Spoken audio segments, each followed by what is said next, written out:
Hello everyone, this is Daniel Park with another video talking about being a traveling musician in 2025. My last video I explained my story and how there's different obstacles coming at you. That could be from your parents, from your friends saying you can't do it. I'll post a link here. But I had an awesome question from James Grillo. He says, great video. I'm currently getting ready to make an audition video of covers to send out to cruise ship agencies. Do you have any advice for making audition materials or advice in general for landing the gig? And that's an awesome question, James. And I'm glad that you asked that. And it's really important that we talk about how to get gigs. So to get paying gigs, you're essentially getting paid to solve a problem. And that's, they want their customers to spend more money, whatever, on food, on drinks, on merchandise. And that's how they justify hiring you as an entertainer. In a way, you are there to create a good atmosphere, a good vibe, ambiance, and entertainment for their customers. If you think about it in this way, you are in the service industry. Essentially, you are on the same team as the bartenders, the servers, the managers of the venue. So if you can align your thought process about what serves these customers the best, you'll be part of their team and the venue, and they'll keep hiring you over and over again. But anyways, let's get back to your question, James. Making audition materials for getting these gigs. So here are my 5 tips making these audition videos and what to think about. Okay, here we go. Number 1 is, what is your unfair advantage? What makes you unique in these videos? You have to think about who's watching these. They're probably watching tons and tons of these audition videos. You need to have something that catches their attention. For instance, my unfair advantage is I play the violin along with singing and playing guitar. Whenever I bring in the violin, they're like, oh wow, this is really different. There aren't many guitarists that can add an extra instrument. So if you have something extra like that, that can really make you stand out. Other ways to stand out, playing songs that aren't in your perceived style. For instance, when I'm setting up, people see me with a guitar usually, and they go like, oh, he's probably gonna sound like Jason Mraz, or gonna sound like Ed Sheeran or something like that. I like to change the perception sometimes and maybe throw in a rap song or a country song, but also just my own style. Okay, tip number 2, how do you sound in a live setting?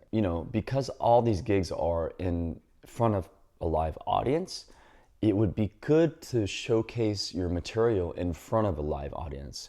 When you think about it, if you're just sending bedroom performances, you're not really sharing your true performance in front of people, and that's a lot of what these people want to see.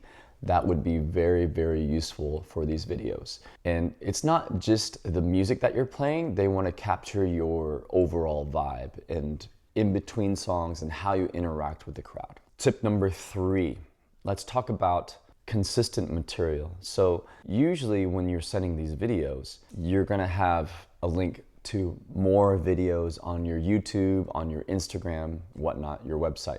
So what you want to do is have consistent material put out maybe once a week, at least once a month, that showcases that you are doing this consistently and that you enjoy the process of performing in front of people. They need to see that. And it just shows that you're committed to your craft. Okay, tip number 4. This is really basic, but be professional. And professionalism comes in many forms. I think in the context of making an audition video, this would include having good video and audio quality. But this could also include the outfit that you're wearing, and make sure the logos and fonts are all continuous within the documents that you send and the videos. You can also add relevance and trust to the materials that you send by adding testimonials, any awards that you've gotten, press mentions, and you can mention Instagram or your YouTube numbers or your however many followers you have on these platforms. And if you combine all these materials into a website or EPK, those are just added bonus points to the level of professionalism that you have. This is the last step, number 5. Be authentic. The last tip, I think, is something that's important from the human to human connection, being authentically you. And this means don't misrepresent yourself in these videos just to get the gig. For example, don't say you can play jazz music when that's not your style. Don't try to say you play everything just so you can get the gig. Be very specific about your style. What that's gonna do is make sure that you get the gigs that really fit your style and who you are.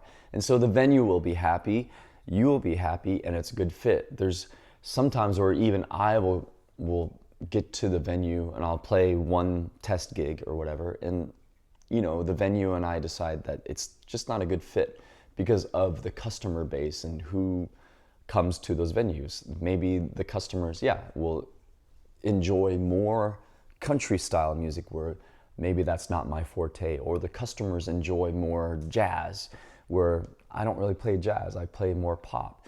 And so if you can really be authentic and say, this is me, this is this type of style that I do, and you can showcase what's relevant to you, that's gonna take you exactly where you want to go, instead of just trying to get every gig that you can get. And just have a positive attitude and just have fun. Really, that's all it takes.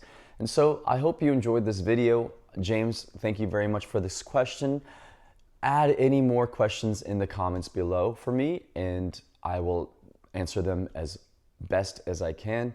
All right, see you next time. Cheers.